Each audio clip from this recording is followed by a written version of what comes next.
자, 홍콩 빙가일보 참 안타까운 이야기입니다. 중국의 공산 독재에 저항해온 마지막 거점이라고 할 수 있는 홍콩 빙가일보가 중국 공산당의 탄압 때문에 항인 우중통별, 홍콩인은 빗속에서 통렬하게 이별을 한다.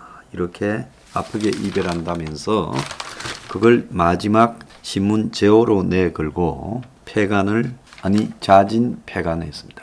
사실상 홍콩 빙가일보는 이제 중국 정부의 앞잡이가 되는가 아니면 그대로 가다가 완전히 문 닫게 되는가, 이 속에서 자기들끼리 마지막까지 할 말을 하고 문을 닫는 길을 선택을 했고요.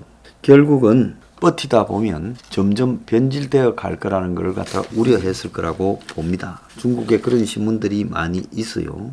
왜냐하면 지오다노의 사주였던 이 지미라이가 지오다노를 팔고 이 빙가일보 같은 언론 그룹을 만들어서 지금 중국 정권에 쌓아왔죠. 그런데 지미라이가 작년 6월 30일 날 이제 반중 세력을 거의 진압하고 홍콩 보안법을 시행했을 때 1순위로 이 지미라이를 체포했지요. 왜냐하면 이 사람이 60년대부터 지금 홍콩에서 일을 하면서 의류회사에 미국으로 출장 다니면서 자본주의에 대한 여러 가지 책을 많이 읽고 국가가 지옥이 된 것은 나라를 천국으로 만들려고 했던 사람들 때문이다라는 이런 자구의 감명을 받아서 그래서 그가 공산 진영에 1990년대 초 몰락 이후에 자유주의에 대한 신념을 확고하게 가지고 이 신문이 처음에는 선정적 연예 뉴스였지만은 점차 2000년대부터 홍콩 보안법 반대 시,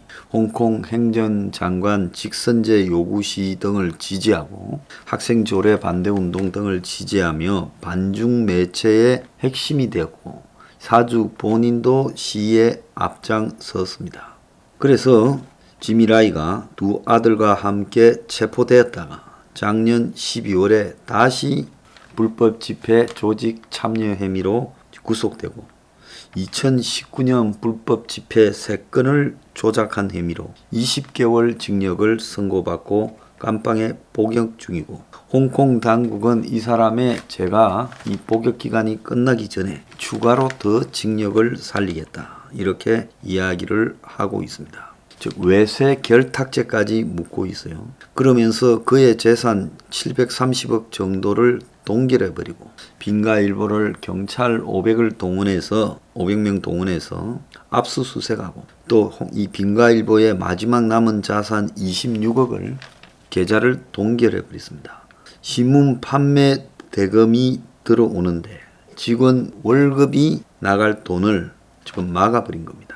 그리고는 또 그것도 모자라서 빙가일보 편집국장, 주필, 모회사 CEO까지 다 체포했어요. 그래서 이 같은 계열사에 있던 주간지가 일주일간 발행이 중단되고 그래서 빙가일보도 어제 24일자를 끝으로 지면을 중단하기로 다 결의를 한 겁니다. 정상적으로 이제 신문 발행이 어려워지게 되니 이제 마지막 남아있던 부편집인이 직원들의 안전을 고려해서 폐간이라는 결정을 내릴 수밖에 없다라고 말을 했습니다. 그래서 한때 홍콩의 주민들에게 아시아 최고를 자랑했던 언론 자유의 종말이 지금 이제 다가온 겁니다.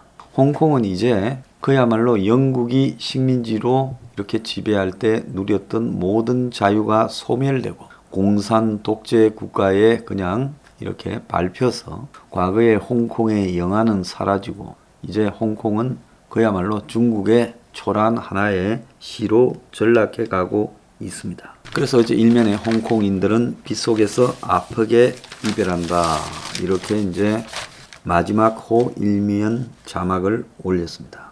자, 이런 속에서 홍콩 사람들은 마지막 빙가일보 폐간호를 구하기 위해서 가판대 앞에서 줄을 길게 늘어섰습니다. 자, 사우스 차이나 모닝 포스트는 이번 폐간 사태에 시민들은 드는 목소리를 낼 언론사가 없을 것이고 언론의 자유도 이제 끝났다라고 생각한다 그러고, 국제적으로도 EU가 보안법을 통해 뉴스와 표현의 자유를 말살하고 언론의 자유를 말살하는 심각한 행위라고 중국 홍콩을 비판했고, 바이든도 여기에 대해서 비판을 했습니다. 비난 성명을 공식적으로 냈는데요. 홍콩과 전 세계 언론 자유의 슬픈 날이라고 하며 중국의 억압 강화가 빙가일보 폐간 수준까지 이르렀다. 중국은 독립 언론을 표적 삼는 것을 중단하고 구금된 언론인과 경영진을 석방하라, 이렇게 이야기를 했습니다. 본인이 직접 카메라 앞에 나와서 이 주장을 했어요. 자, 홍콩에는 주민들이 이걸 사려고 3시간을 줄을 섰답니다. 신문을 산다고요. 빙가일보 편집국에는 마지막 신문 제작을 취재하려는 다른 언론사 기자들로 붐볐고, 빙가일보 기자들은 플래시 세력 속에 이날 18면 신문을 제작을 했고, 그래서 람망청 집행총편집인은 신문 제작 시작이 된 후 자리에서 일어나서 아무 말도 없이 동료를 둘러보고 허리 굽혀 인사했고, 직원들은 손뼉을 치며 힘내라 빙과 힘내라 홍콩이라고 말했다고 합니다. 신문사 건물 밖에는 고맙습니다 지미라이, 빙가일보 직원들이라는 지지자의 목소리가 울려 퍼졌고, 일부 시민들은 선물을 놓고 가기도 했다는 겁니다. 그래서 언론 자유는 어디 있냐라는 글을 붙이기도 했고, 기자들은 인쇄 마친 신문을 들고 나와 건물 밖 지지자들에게 나눠줬다고 합니다. 몽콕 등 홍콩의 이 밤거리에는 시민 수백 명이 신문을 사려고 줄을 섰고, 23일 오후 10시부터 24일 오후 1시에 신문이 가판대에 도착했는데 새벽 4시에 신문을 산 사람들도 있었다는 거예요. 그래서 10부를 사서 친구들에게 나눠주겠다 이야기를 했다는 겁니다.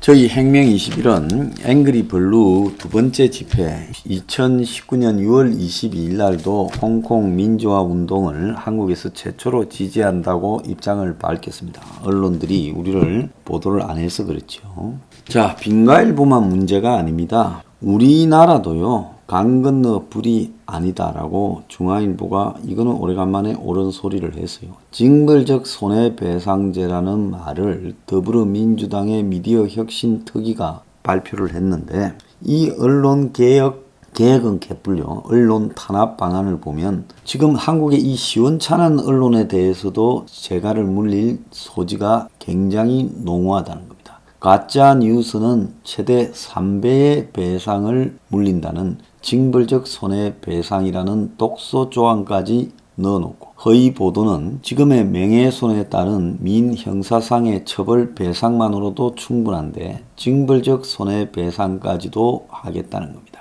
자, 여러분, 빙가일보 이야기를 하면서 저는 마음이 매우 착잡합니다. 이게 홍콩 언론의 이야기가 아니라 뉴스 브리핑이라는 유튜버가 온갖 탄압을 당하고 구독 조작, 조회 조작부터 온갖 당할 수 있는 모든 조작, 노란 딱지부터 시작했어요. 심지어 어제는 이제 댓글까지도 특정한 단어를 쓰면 안 올라가는 일이 많다고 사람들이 입을 모았죠. 자, 그러면서 지금 뉴스 브리핑은 6년하고도 한 달을 또 버텨왔습니다. 자, 그리고 우리가 당을 만들었습니다.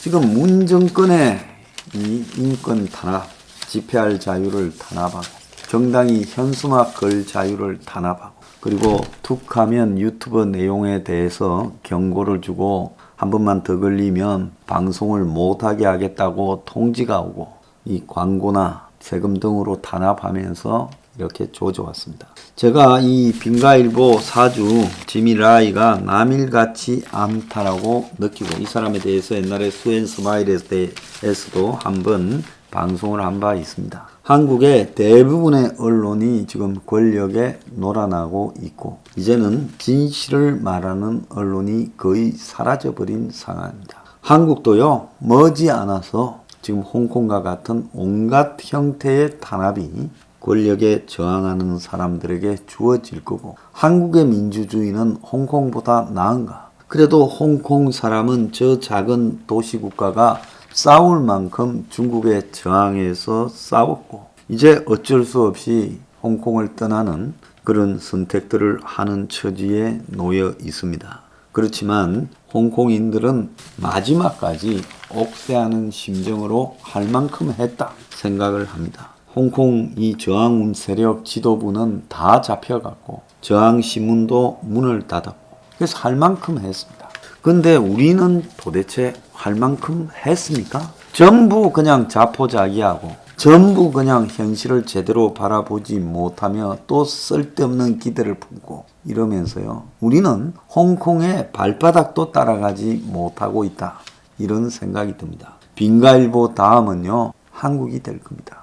여러분, 우리의 지금 민주주의 현실에 대해서요, 홍콩에 벌어지고 있는 일을 강 건너 불처럼 볼 게 아니라 저항하다가 이렇게 패배하고 나면요, 나중을 기약할 수 있지만은 이런 식으로 한국처럼 자진 소멸되어 가면 나중도 없다라는 것을 우리가 명심해야 될 겁니다.